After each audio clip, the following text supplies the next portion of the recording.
ရက်90 challenge ကျွန်တော်ရဲ့ day 90 challenge ပြီးဆုံးသွားပါပြီ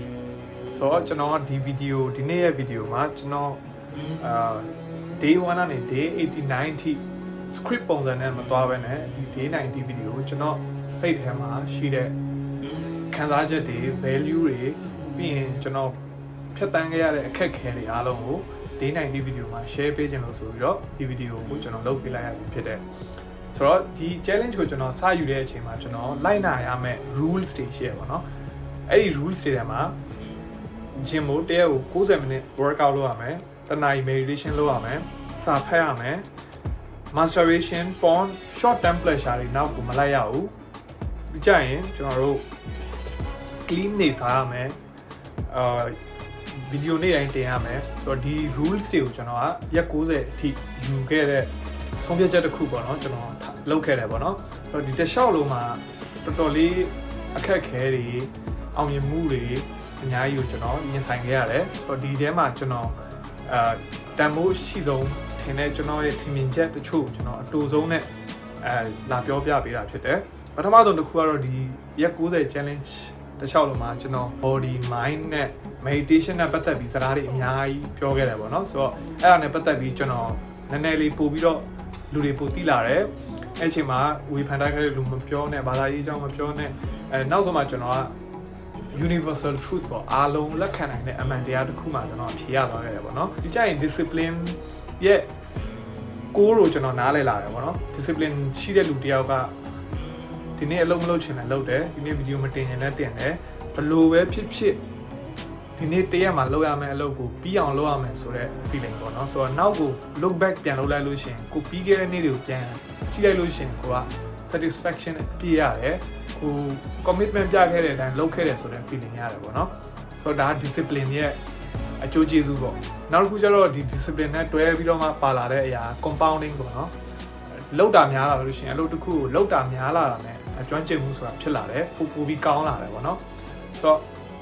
ဒီရဲ့ compounding ရဲ့အရာကိုလည်းမြင်လာတယ်ပြီးကြရင်တော့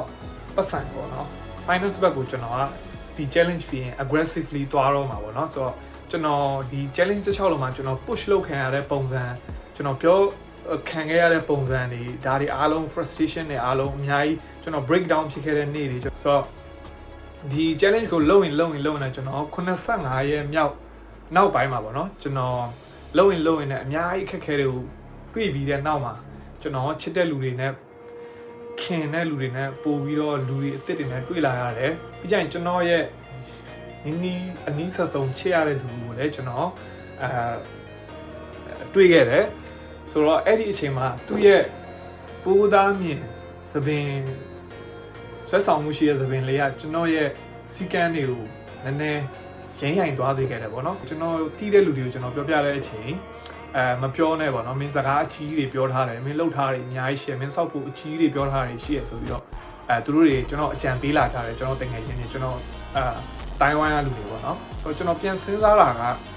ကျွန်တော်ဒီအချိန်ထိမှမင်းထီမီပြမင်းမှာဘာရှိလဲလို့ပြောလို့ရှိရင်ကျွန်တော်ခံစားရတာပေါ့နော်ကျွန်တော်အတွက်ကျွန်တော်ရှိတာကျွန်တော်ရဲ့ဒီ social media base ပေါ့6သိန်းခွဲ follower အထက်ဒီလူတွေကျွန်တော် follow လုပ်ထားတာဒါကကျွန်တော်တန်ဖိုး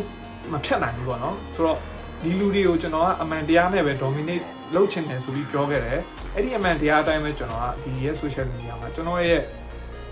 account မှာဒီလိုပဲရှိနေမှာဖြစ်တယ်ပေါ့နော်ကျွန်တော်ဟိုချိပေးနေတဲ့လူတွေကျွန်တော်ကိုဆက်တိုက်အားပေးလာတဲ့လူတွေကိုကျွန်တော်လိန်တဲ့စကားနဲ့အမားနဲ့ကျွန်တော်ဘယ်တော့မှ lead လုပ်မှလည်းမဟုတ်ဘူးမလုပ်လည်းမလုပ်ခဲ့သလိုဒီနေ့ထိလည်းလုပ်မှလည်းမဟုတ်နောင်လည်းလုပ်မှမဟုတ်ပေါ့နော်ဆိုတော့ maybe အခုကျွန်တော်ဒီ95ရက်နောက်ပိုင်းမှာကျွန်တော်ရင်းရိုင်သွားခဲ့တဲ့အရာတွေကိုလူတချို့တွေကကြည့်ပြီးတော့ဒီကောင်ကစကားကြီးပဲ social media မှာပြောပြီးတော့လက်တွေ့မှာဘာမှမရှိဘူးဆိုပြီးကျွန်တော်သုံးသက်တဲ့လူတွေလည်းရှိတယ်ပြဿနာတွေပေါ့နော်ကျွန်တော်ကြုံတွေ့ခဲ့ရတဲ့ဒီစိတ်တရားလေးတွေပါလေးတွေဒါတွေရဲ့အပိုင်းလေးနည်းနည်းပါးပါးပြောပြတာပေါ့နော်ပြီးကြရင်ကျွန်တော်ထပ်ပြီးတော့လူတွေအစ်စ်တွေနဲ့တွေ့ရတယ် sponsorship တွေ grand deal တွေအများကြီးကျွန်တော်စီလာတယ်လူအစ်စ်တွေကျွန်တော်ကိုလာပြီးဆက်သွယ်လာကြတယ် collaboration လုပ်နေကြတယ်ဆိုတော့ကျွန်တော်တို့ဘာမှတိုးတက်ဖို့အခွင့်အလမ်းတွေအများကြီးမြင်လာတယ်ကျွန်တော်ဘဝကဘယ်လိုလမ်းကြောင်းပုံစံပေါက်နေပြီလဲဆိုတာတွေလည်းတွေးလာတယ်ပြီးကြရင်နောက်တစ်ခုပို့ပြီးသိလာတာကကိုကအလုပ်လုပ်နေပြီကိုက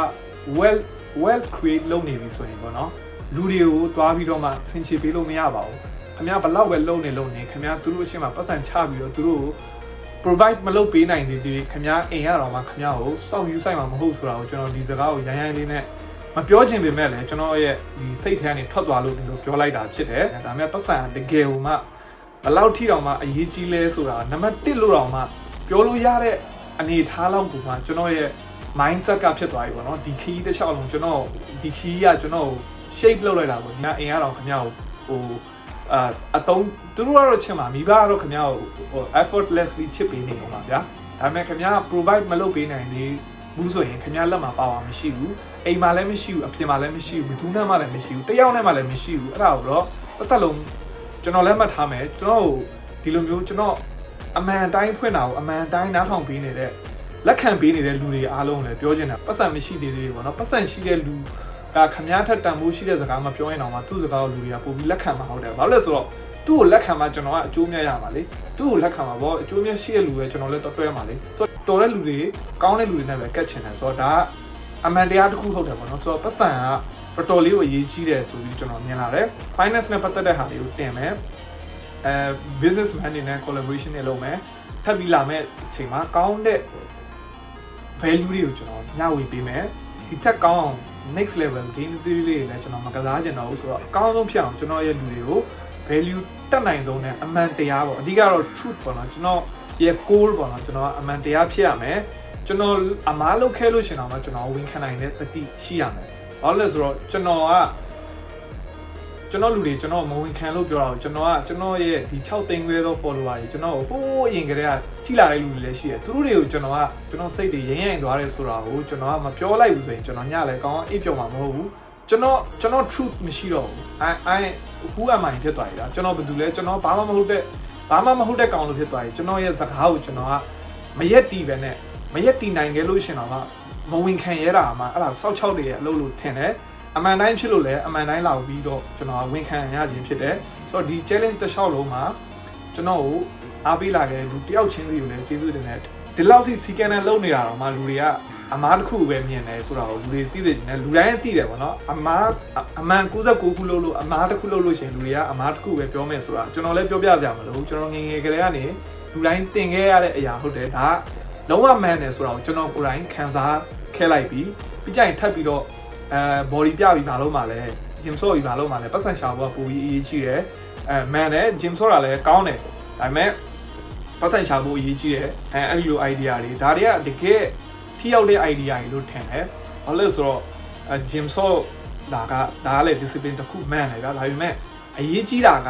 ပတ်စံပိုပြီးအရေးကြီးတယ်ဗျာ man နဲ့ကျမ်းမာရေးကပတ်စံထက်အရေးကြီးတာ man တယ်ဒါပေမဲ့ခင်ဗျားအဲ့ဒီကျမ်းမာရေးကိုအခုခေတ်မှာကောင်းကောင်းစောင့်ရှောက်နိုင်လို့လားခင်ဗျားပတ်စံကောင်းကောင်းရှိဖို့လည်းမဟုတ်လို့ရှိရင်ခင်ဗျားတောသွားပြီးတော့မှအပင်တွေစိုက်ပြီးတော့မှကိုယ့်ကိုကြက်ချန်တွေမြင်းချန်တွေထားပြီးစောင့်ရမ်းအဲ့လိုမျိုးနေမှခင်ဗျား healthy lifestyle နေနိုင်ပါဗျာရှူတဲ့လေကအစ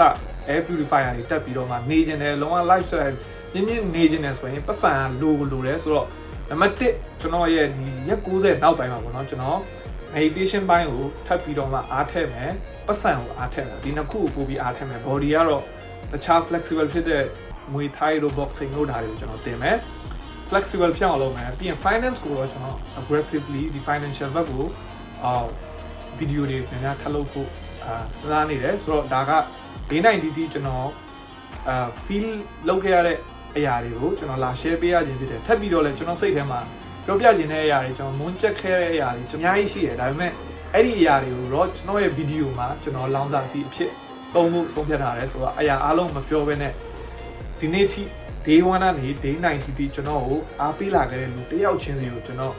်ဝေဖန်တဲ့လူရောတိုက်ခိုက်တဲ့လူရောတိုက်ခိုက်တဲ့လူကလည်းကျွန်တော်ဗီဒီယိုအဆုံးထိကြည့်ပြီးမှသူကကျွန်တော်ဝေဖန်လို့ရမှာတိုက်ခိုက်လို့ရမှာဆိုတော့သူ့ဘဝရဲ့အချိန်ကိုကျွန်တော်ပေးပြီးသူကတိုက်ခိုက်နေတာဆိုတော့ဒါတန်ဖိုးရှိတယ်ကျွန်တော်ကတော့တန်ဖိုးထားတယ်ကျွန်တော်ကိုတိုက်ခိုက်တဲ့လူလည်းကျွန်တော်တန်ဖိုးထားတယ်ကောင်းတာပြောတဲ့လူလည်းတန်ဖိုးထားတယ်ဆိုတော့တကယ်ကြည့်မယ်ဆိုရင်မကောင်းတာပြောတဲ့လူကမှဟုတ်တယ်သူပြောရမှန်နေတယ်သူပို့ပြီးလှုပ်ချင်သိပို့ပြီးတော့မဟုတ်ဆိုတော့တက်သေးပြချင်သိအဲ့ဒီကနေ fire ပူရတယ်လို့ကျွန်တော်တော့ဒီရက်90တခြားလုံးကခံစားခဲ့ရတယ်အခုထိကျွန်တော်လုပ်ခဲ့ရတဲ့တမှာကျွန်တော်ကျင်းနှံမှုရှိတယ်ကျွန်တော်အားပေးလာတယ်တယောက်ချင်းစီလည်းကျေးဇူးအများကြီးတင်တယ်တိုက်ခိုက်သူရောဝေဖန်သူရောဒီကြရင်ကျွန်တော်ဒီလိုမျိုးပဲအရင်ကတည်းကဒီ challenge မစခင်ကတည်းကအားပေးလာတဲ့လူတယောက်ချင်းစီကိုလည်းကျေးဇူးတင်ပါတယ်လို့ပြောရင်းနဲ့ကျွန်တော်ရဲ့ day 90 video ကိုကျွန်တော်ဒီမှာပဲဆုံးသက်ချင်ပါတယ်အားလုံးကိုကျေးဇူးတင်ပါတယ်